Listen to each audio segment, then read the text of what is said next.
నమస్తే. భారతదేశము యుగాలుగా ఋషులు, మునులు, మహాత్ముల పుణ్యభూమి. ఈ పవిత్ర భూమిపై ఎంతోమంది అవతార పురుషులు జన్మించి ప్రపంచానికి ఆధ్యాత్మిక మార్గదర్శనం ఇచ్చారు. 19వ శతాబ్దంలో భారతదేశము బ్రిటిష్ పాలనలో ఉంది.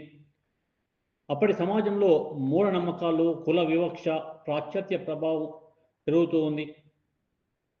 అలాంటి సమయంలో ఒక ఆధ్యాత్మిక విప్లవం జరిగింది. అది ఒక పుస్తక రచయిత వల్ల కాదు, ఒక రాజకీయ నాయకుని వల్ల కాదు, దేవుణ్ణి ప్రత్యక్షంగా అనుభవించిన ఒక మహాత్ముని వల్ల. ఆ మహాత్ముడే శ్రీ రామకృష్ణ పరమహంసులు. ఈరోజు ఆయన జయంతి సందర్భంగా ఆయన జననం నుండి మహాసమాధి వరకు ముఖ్యమైన సంఘటన మనం తెలుసుకుందాం.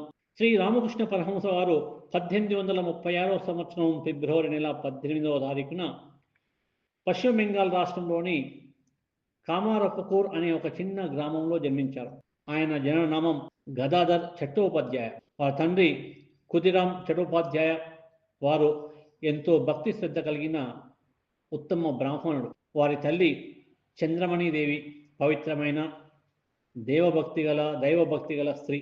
పురాణాల ప్రకారము ఆయన జననానికి ముందు తండ్రికి ఒక దివ్య స్వప్నం వచ్చిందట. విష్ణుమూర్తి దర్శనమిచ్చి నేనే నీ ఇంట జన్మిస్తానని చెప్పారని వారు అంటుంటారు. రామకృష్ణ వారి తల్లి కూడా శివాలయంలో ప్రకాశవంతమైన వెలుగు తనలో ప్రవేశించిందని ఎన్నో సందర్భాల్లో వారు చెప్పడం జరిగింది. ఆ దివ్య సూచనలతో గదాధర్ జన్మించారు. చిన్నప్పటి నుండి గదాధర్ ఇతర పిల్లల కన్నా భిన్నంగా ఉండేవాడు. పాఠశాల చదువులపై పెద్దగా ఆసక్తి చూపలేదు. కానీ పురాణ కథలు, పురాణ గాథలు, భజనలు, కీర్తనలు అవి వింటూ తన బాల్యంతో గడిపేవాడు. ఆయనకి ప్రకృతి అంటే ఎంతో ఇష్టం. ఒకసారి మేఘాల మధ్య తెల్లటి కొంగలు ఎగురుతున్న దృశ్యం చూసి పరవశంలో పడిపోయారు. అదే ఆయన మొదటి సమాధి అనుభవం. చిన్న వయసులోనే ఆయనకి ఆధ్యాత్మిక చైతన్యం కలిగింది. భక్తి భావాలు వెదజిల్లాయి. దైవ మార్గంలో నడుస్తూ ఉన్నాడు. ఇవన్నీ చూసి తోటి గ్రామస్తులు కూడా ఆశ్చర్యపోయారు.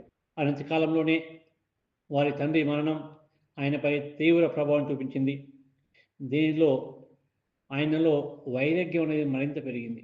1855వ సంవత్సరంలో ఆయన పెద్ద అన్న రామకుమార్ ద్వారా దక్షిణేశ్వర్ కాళీ ఆలయంలో పూజారిగా చేరారు. ఆ ఆలయాన్ని రాణి రస్మని నిర్మించారు. స్వతహాగా బ్రాహ్మణ కుటుంబం. ముందు ఇతని కూడా భక్తి మీద, పూజల మీద కూడా ఎంతో ఆసక్తి ఉంది కాబట్టి ఆ ఆలయంలో పూజారిగా చేరారు. ఇక్కడే ఆయన ఆధ్యాత్మిక జీవితంలో గొప్ప మలుపు అనేది రావడం జరిగింది. ఆయన తల్లి కాళీని కేవలం విగ్రహంగా కాకుండా సజీవ తల్లిగా భావించి పూజించారు. ప్రతిరోజు ఇలా ప్రార్థించేవారు. అమ్మ, నువ్వు నిజంగా ఉన్నావా? ఉంటే నాకు ప్రత్యక్షం అవ్వాలి. నిన్ను చూడకపోతే నేను బ్రతకలేను అని కన్నీళ్లు పెట్టుకొని నేలపై పొర్లుతూ ప్రార్థించేవారు. ఒకరోజు తీవ్ర ఆర్తితో కత్తి తీసుకొని తన ప్రాణం తీసుకోవాలనుకున్న సమయంలో దేవి కాళీ ప్రత్యక్ష దర్శనం ఇవ్వడం జరిగింది. అది ఆయన జీవితాన్ని శాశ్వతంగా మార్చేసింది. శ్రీ రామకృష్ణుల వారి యొక్క గొప్పతనం ఏంటంటే ఆయన అన్ని మార్గాలను స్వయంగా అనుభవించారు. భైరవి బ్రాహ్మణి అనే సన్యాసి ఆయనకు తంత్ర మార్గాన్ని బోధించింది. ఆమె అతన్ని అవతార పురుషునిగా ప్రకటించడం జరిగింది. అదేవిధంగా తోటాపురి అనే మరో సన్యాసి ఆయనకు నిర్గుణ బ్రహ్మజ్ఞానం నేర్పించాడు. రామకృష్ణులు నిర్వికల్ప సమాధి స్థితిని పొందారు. అహంకారం పూర్తిగా లీనమయ్యే ఆ స్థితిలో కొన్ని రోజుల పాటు ఉన్నారు. అంత మాత్రమేనా? అవి మాత్రమే కాకుండా ఆయన ముస్లిం దుస్తులు ధరించారు. అల్లా జపం కూడా చేశారు. ఇస్లాం సాధన కూడా చేయడం జరిగింది. కొన్ని రోజుల తర్వాత దివ్యానుభవం పొందారు.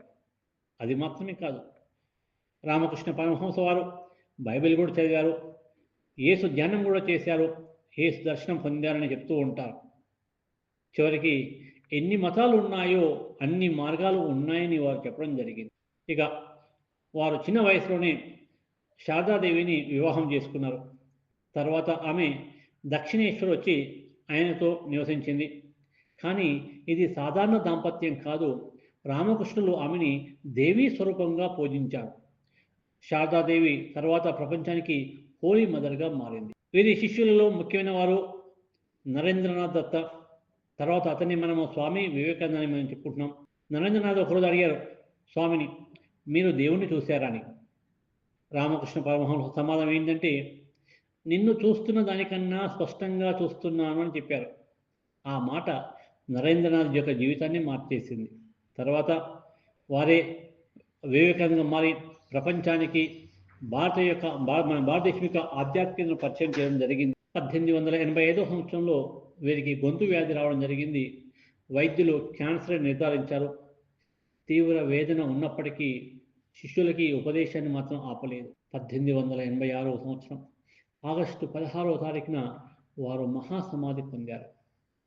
ఆయన చివరి సందేశం ఏంటి అంటే, నరేంద్రనాథ్ ప్రపంచాన్ని బోధిస్తాడు అని చెప్పారు. ఆయన బోధనలు మత సామరస్యం గురించి బోధించారు. అదేవిధంగా సేవాభావం గురించి చెప్పారు. ప్రేమ గురించి వారు చెప్పడం జరిగింది. ఆయన ప్రభావంతో రామకృష్ణ మిషన్ స్థాపించబడింది. ఇది నాటి నుండి నేటి వరకు విద్య, వైద్య, సేవా కార్యక్రమాలను నిర్వహిస్తుంది. ఎలాంటి లాభాపేక్ష లేకుండా కూడా వైద్య సేవలు కూడా అందిస్తుంది. శ్రీ రామకృష్ణుడు మనకు నేర్పిన సత్యం ఏంటి అంటే, దేవుడు పుస్తకాల్లో కాదు, దేవుడు అనుభవంలో ఉన్నాడు. కాబట్టి ఈరోజు వారి జయంతి సందర్భంగా ఆయన సందేశాన్ని మన జీవితంలో ఆచరించడానికి ప్రయత్నిద్దాం. ఓం శాంతి.